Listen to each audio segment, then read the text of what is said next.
Alexandria and I, a few days ago, were in L.A. L.A. is a city of some 4 million people, and we had some 36,000 people out, a great turnout. Folsom is a city of 85,000, and we have almost as many people here as we had in L.A.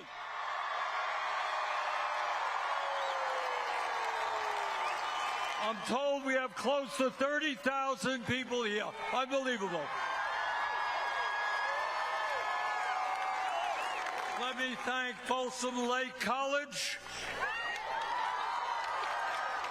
Aisha Shaw, Dog Patch, the Philharmonic, Jane Kim, Lorena Gonzalez, and Everett Kelly. And let me thank Congresswoman Alexandria Ocasio-Cortez for not only being a great member of Congress, but for being an inspiration to millions of young people throughout this country. We are here this evening to say very loudly and clearly to Mr. Trump and people all over this country, we as Americans will not accept oligarchy. We will not accept authoritarianism. And we will not accept a rigged economy where working people struggle while billionaires become richer.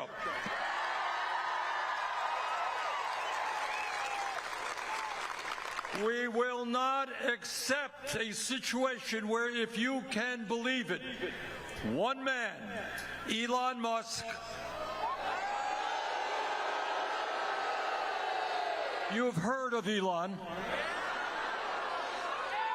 Elon owns more wealth than the bottom 50% of households in America. That, brothers and sisters, is insane. We have got to, together, create an economy that works for working people, not just Mr. Musk and the billionaire class.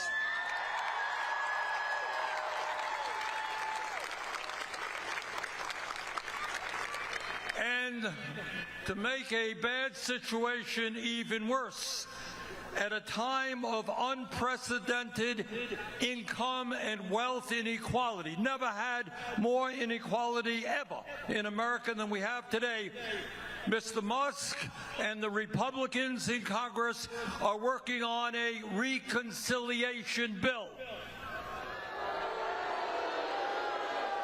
And this is legislation that would give $1.1 trillion in tax breaks to the top 1%, and they pay for that by cutting Medicaid by $880 billion, cutting nutrition programs for hungry kids, and cutting affordable housing. Now, you've got a congressman here whose name is Kevin Kiley.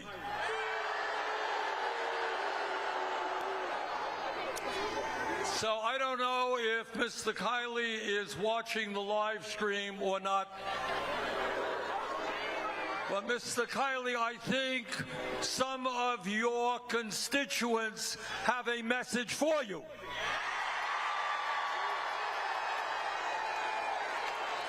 Don't vote to give tax breaks to billionaires and cut programs that the working class of this country desperately needs.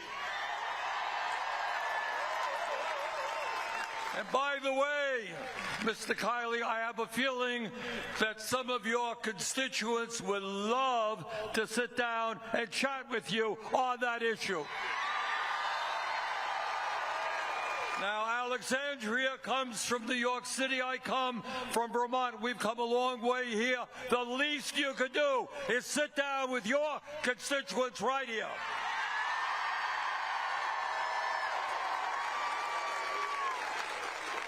You know, as I observe what's going on in D.C., I think a little bit about American history.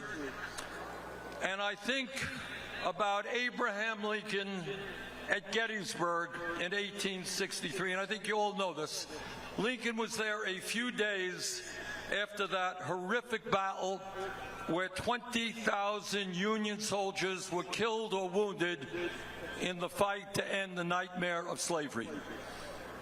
And Lincoln looked out on the field just a few days after that carnage, and he said, you know what? Our vision of America is a government of the people, by the people, for the people.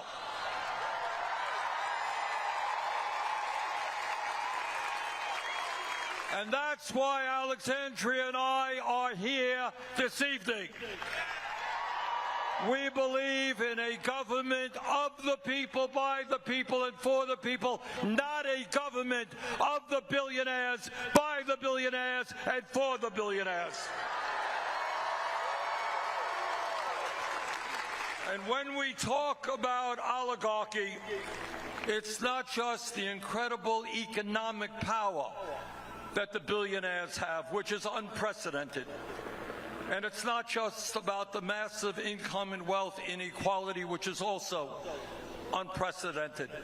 Today in America, as a result of that disastrous Supreme Court decision on Citizens United,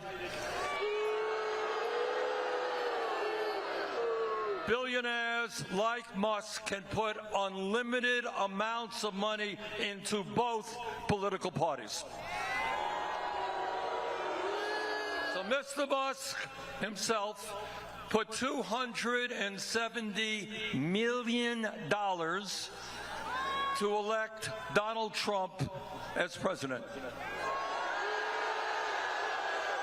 And that, for Musk, was a pretty good investment. Not a lot of money when you're worth $300–400 billion. So it's a modest investment. And his reward was to become the most powerful person in the United States government. But I must tell you, it is not only Musk and the Republicans who are putting huge amounts of money to make sure they elect the candidates of their choice. It is Democrats as well. And there is a reason why Democrats for so many years have not had the courage to stand up to the ruling class and represent working people, and that is because that party is dominated by corporate interests. So today we say loudly and clearly, and I think in saying this I speak for conservatives and progressives and moderates. The time is now to get rid of this disastrous Citizens United Supreme Court decision.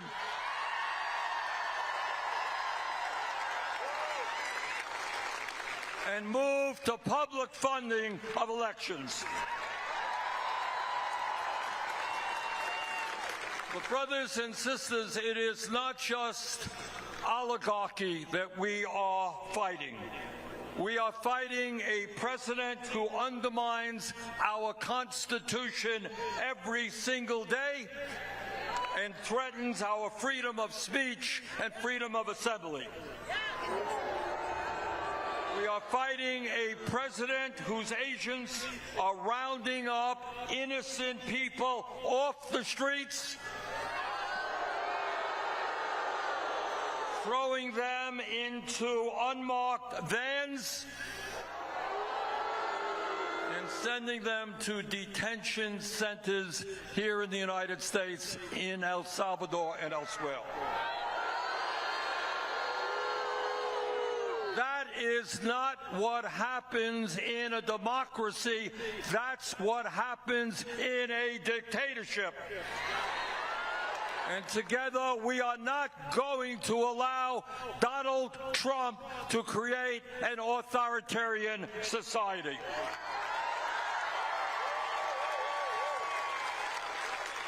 You know, the founding fathers of our country were not dummies.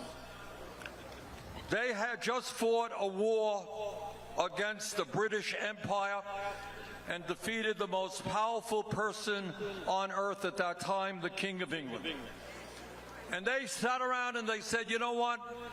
As we develop our new country, this is in the 1790s, what they were saying is we do not want to give one person unlimited power. And they developed a separation of powers. We got an executive, a legislative branch, and a judiciary to keep check on each other. And every single day, you got a president who wants more and more power for himself. He is usurping the power of the Congress. He is now challenging in an unprecedented way the role of the judiciary in America. Supreme Court recently ruled in a 9-0 decision that a man who was illegally picked off the street and sent to El Salvador has got to be returned. A 9-0 decision of the Supreme Court. Mr. President, obey the law.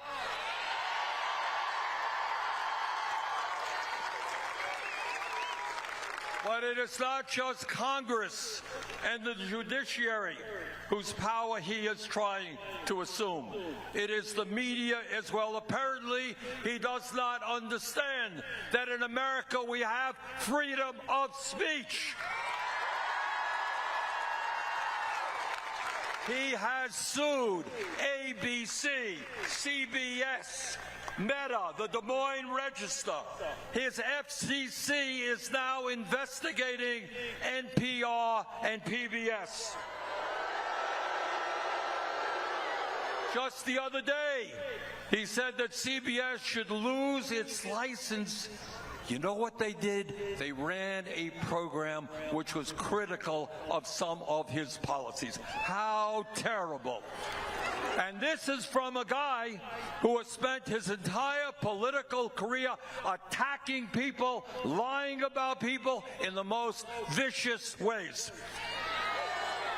So we say to Trump, if you can't take criticism, get out of politics.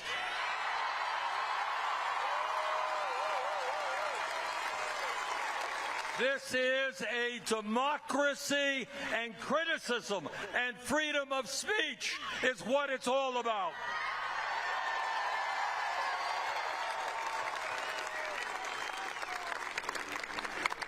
Brothers and sisters, our job is not just right now to defeat the very dangerous situation inherent in Trumpism. We've got to fight them every single day. But we have got to do more than that. We have got to create a vision of what a new America is about, where we have a government and an economy that works for all of us, not just a few.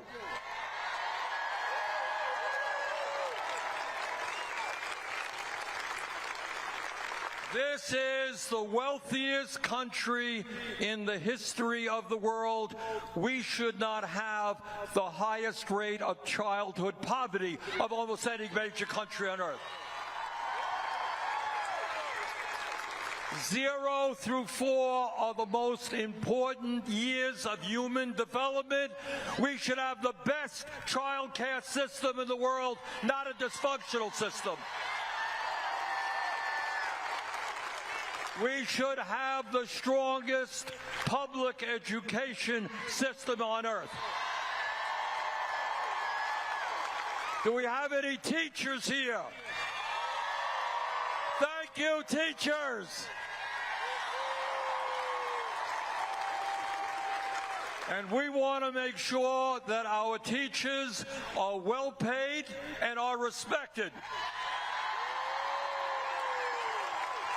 No teacher in America should start off at less than $60,000 a year.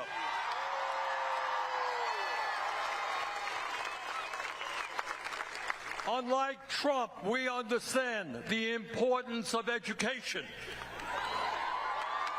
Learning and growing intellectually is part of what being human is about. And in a competitive global economy, we need the best educated workforce in the world. We need more doctors, we need more nurses, we need more dentists, we need more electricians, plumbers, sheet metal workers. Young people should not have to go deeply in debt to get the education they need.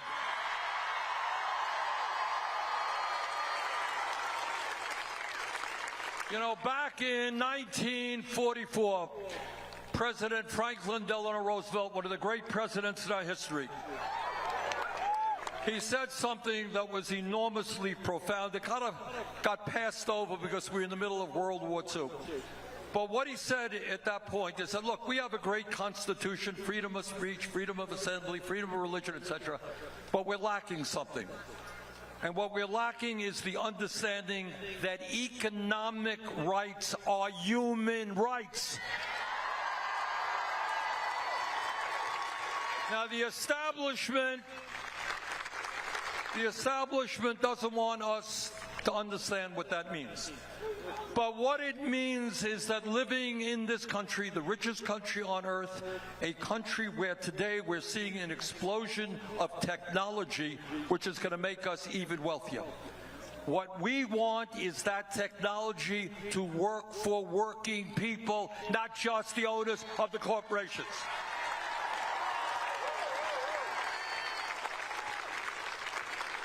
Brothers and sisters, it is not a radical idea. It really isn't. You know, the establishment and the moneyed interests will tell you, oh, this is a terrible idea. But in this country, every man, woman, and child can and should have a decent standard of living. We should not have. What a disgrace. In LA, here in Burlington, Vermont, we got together as a nation, 800,000 people sleeping out on the streets of America. We've got 20 million people who are spending half of their limited incomes on housing. Maybe instead of spending $1 trillion a year on the military, what about building 5 million units of low-income and affordable housing?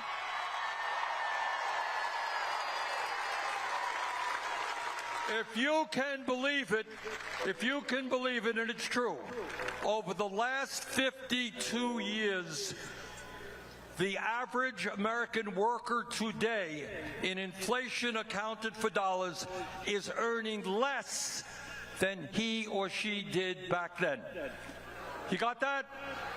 Think about all of the increase in worker productivity. They didn't have computers back there. They didn't have cell phones. Workers are producing much more today than they did 52 years ago, and yet in real dollars, they're earning less. It is time to raise the minimum wage to a living wage.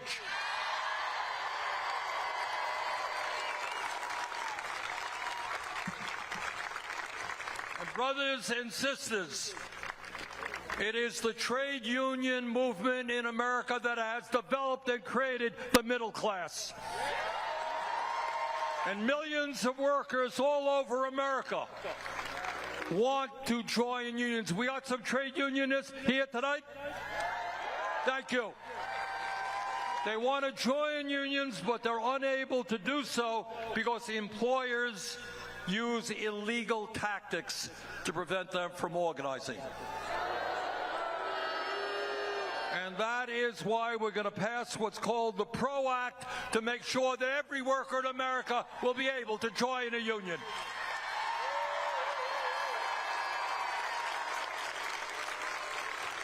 You may or may not know that in America today, we remain the only major country on earth not to guarantee health care to all people as a human right. We have a health care system which is broken, which is dysfunctional, which is cruel. As a nation, we are spending almost twice as much. We spend over $14,000 for every man, woman, and child for health care. $14,000. And yet, despite spending so much, 85 million Americans are uninsured or underinsured. 60,000 Americans die each year because they cannot afford to go to a doctor when they should. I have talked to doctors in Vermont and all over this country who treat patients who walk in the door and they say, "Why didn't you come in here when you first felt your symptoms?" And the patient said, "I'm uninsured, or my deductible is too high. I just didn't have the money." That is outrageous. It is unacceptable. We must pass Medicare for all.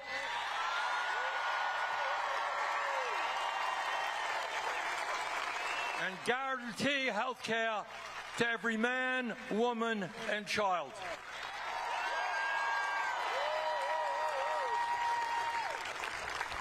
And when we talk about what oligarchy is about, and when we talk about what corporate greed is about, I want you to hear one fact that you won't see in the corporate media or hear in the halls of Congress. Right now, as a nation, our life expectancy, how long we live, is about 4 years less than other major countries. That's pretty bad. Do you know what's even worse? If you are working class in America, on average, you will live 7 years shorter lives than if you are wealthy. And you know why that is? Why is that? You got it. Everybody knows. The word is stress. I grew up in a working class family. And I've been all over this country talking to working class people. Do you know what it's like to wake up in the morning and wonder about whether you're going to be able to feed your kids or not? You know what it's like to know when you get sick or your mother is ill, you may not have the money to get the medical care you need? You know what it's like that when your car breaks down, you don't have the $1,000 you need to repair it? You can't get to work? All over this country, people are struggling every single day just to survive. Brothers and sisters, in the richest country in the history of the world, we can do a hell of a lot better than that.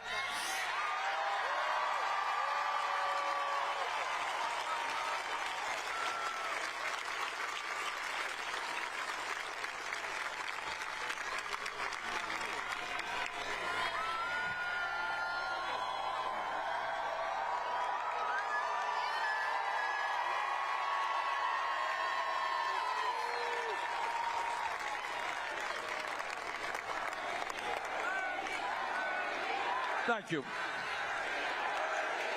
But in truth, it is not Bernie. It is you. And that's not rhetoric.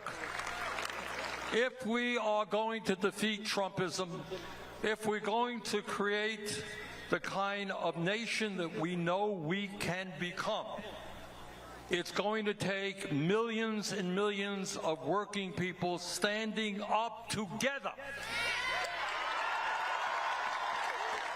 educating, organizing, knocking on doors, forming unions. We can do it. Now, what the ruling class of this country does, and they do it brilliantly, I must confess, what they do is essentially tell you, you are powerless. Ain't nothing you can do, because we, the oligarchs, we got all the money, we got all the power, we own the media, we own the Congress. Ain't nothing you can do about it. Well, we are here this evening to tell them, hey guys, you got it wrong.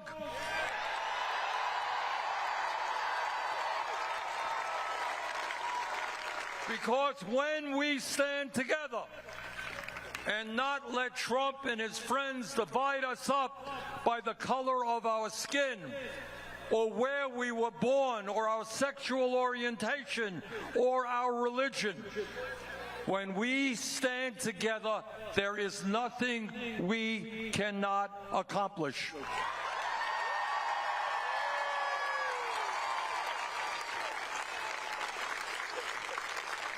So in this pivotal moment in American history, what I have discovered, as Alexandria and I go all over this country, we are seeing unbelievable turnouts. We were in Idaho. We had 12,000 people coming out in Idaho, most conservative state in the country. We had 20,000 people in Salt Lake City, a Republican state. And I think what the American people, Republicans, Independents, Democrats are saying, sorry, Mr. Trump, we don't want your oligarchy. Sorry, Mr. Trump, too many men and women have fought and died to defend democracy. You're not going to take us into authoritarianism. And sorry, Mr. Musk, we're going to create an economy that works for us, not just for you. So, brothers and sisters, I recognize that the oligarchs have enormous power. They have unlimited amounts of money, and they are extraordinarily greedy. They want it all. But the last that I have heard, I'm not a mathematician, but I do know that 99% is a hell of a lot bigger number than 1%.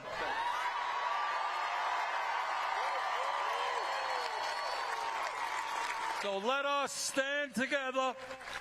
Let us defeat Trumpism. Let us create the kind of America we know we can become. Thank you very much.